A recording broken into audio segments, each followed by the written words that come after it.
我是 A V 啦，我是马蒂西拉雅。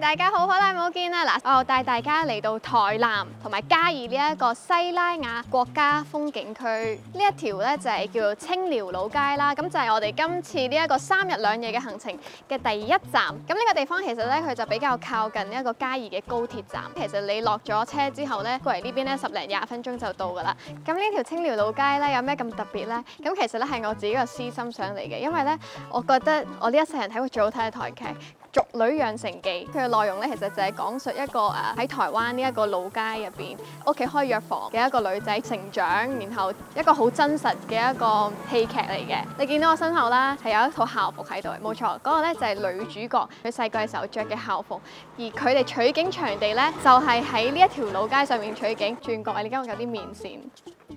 好似係入邊女主角同學屋企，咁咧就係代表女主角屋企咧就喺呢度啦。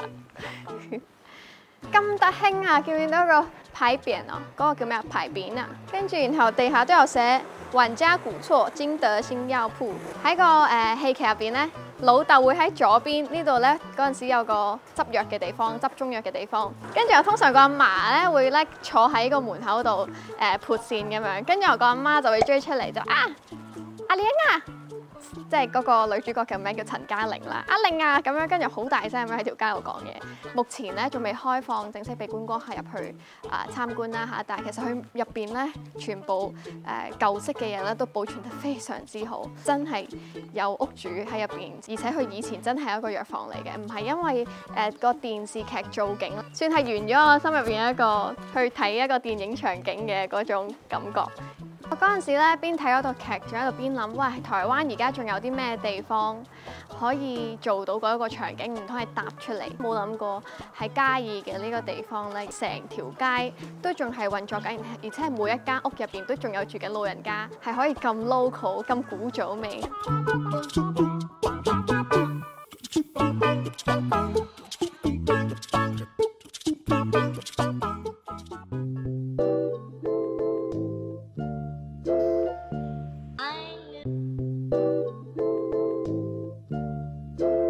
嚟到糖廠咧，居然有間火鍋店喺我面前。呢一鍋咧就係叫做破布子羊肉鍋，佢所用嘅食材咧就係選用咗台糖特選嘅有機蔬菜。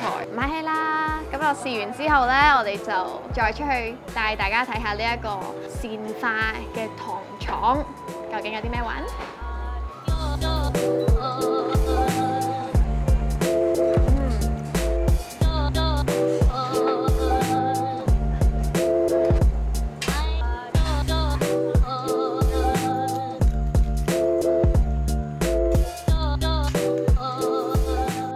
食飽火鍋咧，喺正佢對面有糖廠，另一個非常之值得嚟體驗下嘅嘢。同一個園區，但係咧有完全唔同嘅感覺。曲水流觴茶席體驗嗱，你見到咧每一日咧有唔同時間嘅場次。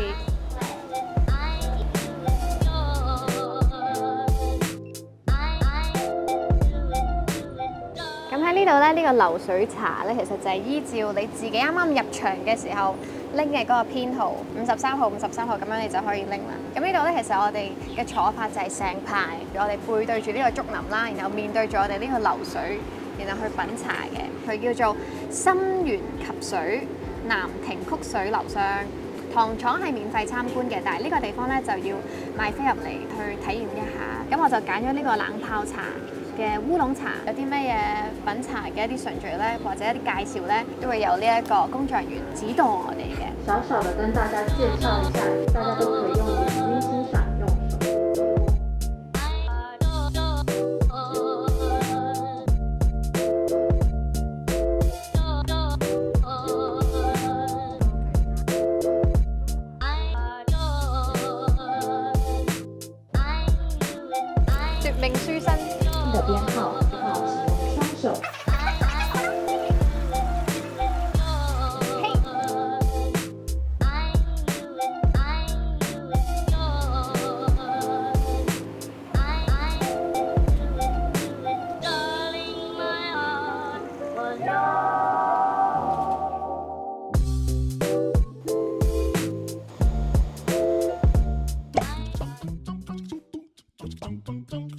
而家喺嘅呢個地方咧，就係佢哋嘅新化果菜市場，亦都係全個南台灣最大嘅果菜批發中心。喺呢一個屋頂咧，你會見到話得過獎嘅一個建築物啦。但係下面咧有更加多唔同嘅批發商同埋果行咧，每日咧會運送當季最新鮮嘅水果去到全台灣嘅唔同嘅地方，係咪好靚咧？連個街市都靚過人㗎。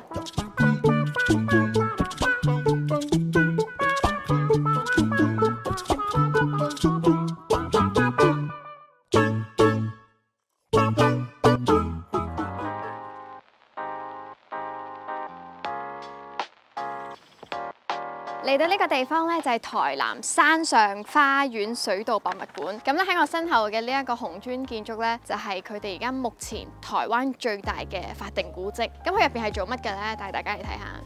咁你會見到咧，我哋隔離咧有好多呢一啲好似鋁桶啊，好似一啲鐵桶嘅，其實全部嘢咧都係日治時期留落嚟嘅。其實呢個地方咧本身咧就係以前自來水過濾工廠嚟嘅，成個園區都係。你見到呢一個建築物咧，全部都係一戰時期，甚至二戰時期左右咧，就已經有喺度噶啦。佢咧保存得非常之好啦，有天花板嘅檜木啦，然之後有啲木窗啊，甚至咧喺地底咧，你都會見到佢哋以前保留嘅一啲水管。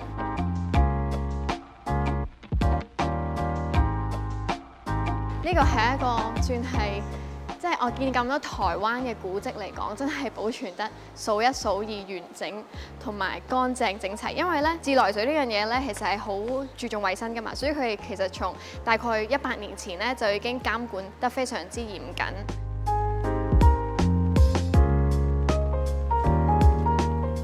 當然啦，喺我哋呢一個園區入邊咧，又點少得有呢個小火車啦。因為咧，你知道㗎啦，台灣呢一啲博物館咧都係超級無敵大，用腳行咧會好攰嘅，所以咧造福我哋呢一啲嘅遊客。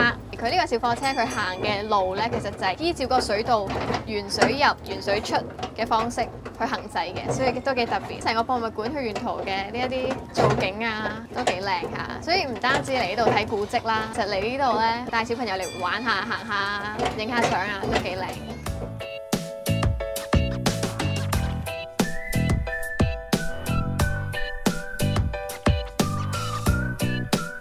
喺呢3日2夜嘅仙境西拉雅行程入邊咧，第一日嘅最後一站咧就係我哋住嘅地方啦，就叫做大坑農場。夜晚入咗夜之後，如果你驚揾唔到嘢食嘅話咧，都有間餐廳嘅，叫做田媽媽風味料理。其實通常咧呢一啲農場所提供嘅晚餐咧都非常之豐富嘅。咁呢個咧就係我哋今日第一日嘅行程啦。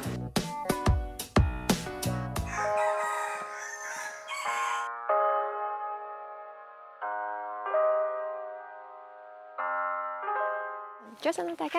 呢個咧就係我哋今次行程嘅第2日，而家正正就係5點半係日出嘅時候啦。呢度咧就係台南左鎮嘅二寮觀日亭。咁咧佢亦都係被譽為呢一個南台灣海拔最低可以觀日嘅地方。呢度咧由我尋日住嘅嗰個農場揸車過嚟呢度咧，8分鐘咧就可以見到呢個大景啦。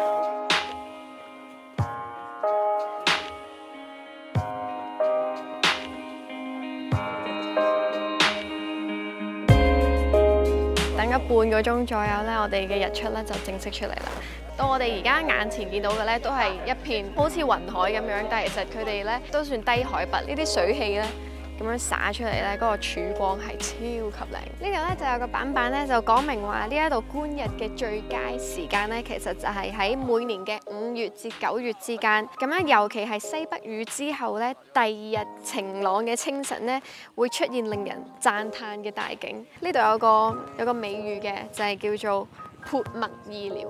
你見到咧呢一啲山巒啊，呢一啲剪影啊，其實會勁似好似山水畫咁樣，每一層嘅顏色嘅深淺度都唔同。二寮觀日亭就係一個台南仙境西拉雅睇日出嘅最佳地點。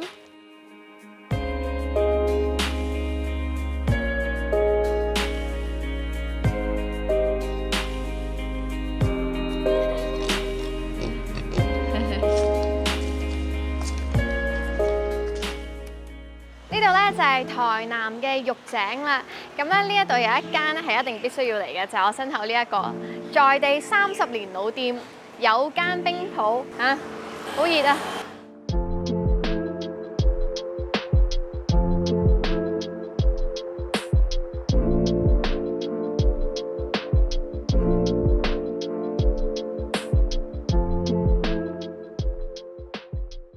井芒果大家都可能聽過啦，咁玉井呢度咧當然唔少得芒果冰啦。我敢保證咧，呢一度嘅芒果咧一定係最新鮮，而且係當地呢一個品種最盛產得多嘅話咧，就會使用呢種芒果。咁咧呢一個芒果冰就係佢哋嘅招牌芒果冰，140蚊細嘅，大概35蚊港紙咧就一個咁大嘅芒果冰。咁最特別咧就係佢哋嘅煉奶咧係成支咁樣俾你加，你覺得唔夠甜嘅話你就加。但不過我咁相信啊嚇，而家夏天嘅芒果季節咧唔使加煉奶，芒果都會非常之甜。啱咪啦，誒老闆嚟啦。這個是西施。西施芒果，這是金黃。金黃芒果，老闆仲話佢哋會用嘅芒果，仲有愛文芒果啊、海特芒果、愛文芒果。咁咧，但係呢個咧就係我哋今日食到嘅金黃西施芒果冰。啊真！佢啲芒果咧全部都係冇纖維嘅口感，正。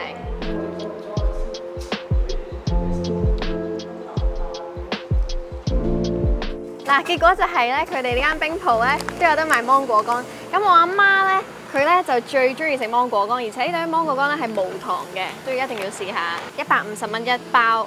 這是什麼芒果？愛文。愛文芒嘅芒果乾，我要3包。好，一包150，3包450，但係佢話450就得啦。咁但係其實佢係冇平到我嘅。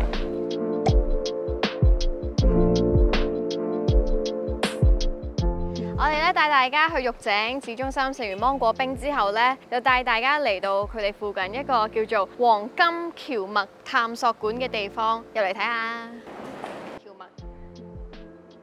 蕎麥嘅完整製作過程咧就喺呢度啦。首先篩選佢啦，去咗個殼啦，脫殼之後一係就係炒佢啦，一係就係膨化佢啦，一係就係磨成粉。咁膨化呢個過程咧，就係用呢一個高溫遠紅外線將佢變做金黃色，瞬間膨化，可以即刻保留佢入邊嘅營養品質。咁亦都係點解佢叫黃金蕎麥嘅意思。見唔見到入邊有好多唔同嘅機器？經過呢啲機器咧，你會見到咧啲蕎麥入邊好似爆谷咁樣啦。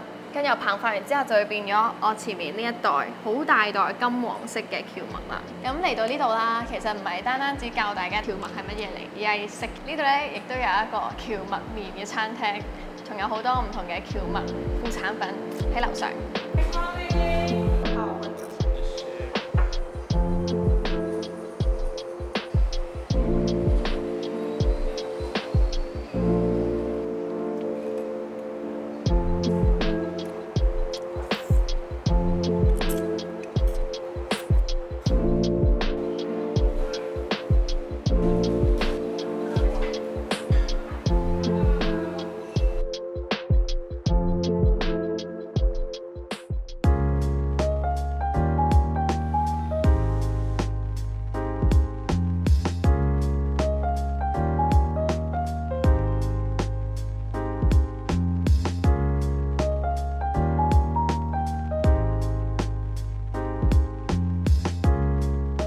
住嘅呢個地方咧就係叫做龜丹鹿兒溫泉山房。咁其實當然啦，你亦都可以選擇嚟休息2個鐘，跟住我泡戶外湯咁樣，亦都可以包一個私人 VIP 嘅戶外嘅湯池。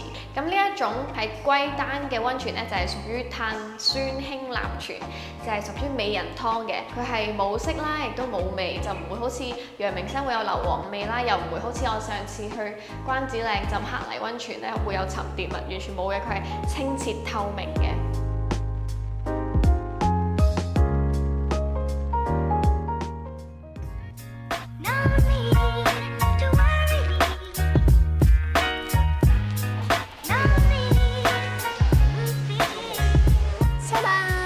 地方咧就喺梅嶺啦，梅嶺係出梅子嘅，咁所以咧我今日嗌嘅嘢食咧，好似都有梅子凍嘅茶啦，跟住我嗌咗個定食啦，就當我哋今日嘅午餐。遠眺咧係一個台南嘅，好似其他鎮啦，一個叫南西區嘅地方啦，跟住好多山啦，完全係俾群山圍繞啦。咁右邊咧就係曾文水庫，我之前去過㗎，但係呢一度係完全我未去過、未嚟過嘅台南，完全係新開發嘅地方，揀咗一個最正中間嘅位影相，真係一流。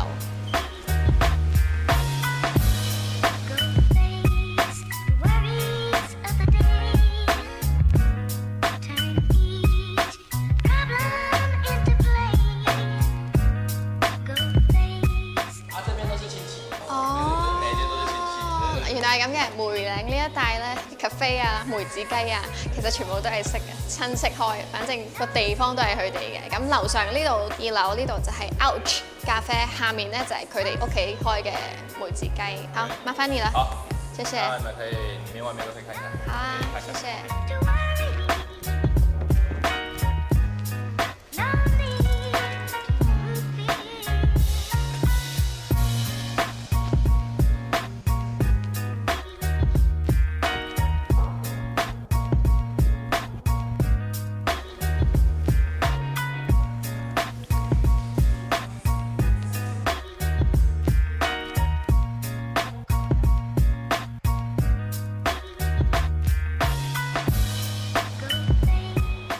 原來西拉雅呢一個名咧係代表呢一度嘅族人，因為呢度台灣有個原住民族咧叫做西拉雅族，咁亦都係呢一帶以前喺漢人嚟之前本身就住喺呢度嘅居民啦。咁喺西拉雅語入邊咧，西拉雅呢個字咧就係代表人嘅意思，所以其實你會知道呢個地方係充滿住呢個人民風情嘅。咁呢度有啲西拉雅民族嘅一啲介紹咁樣。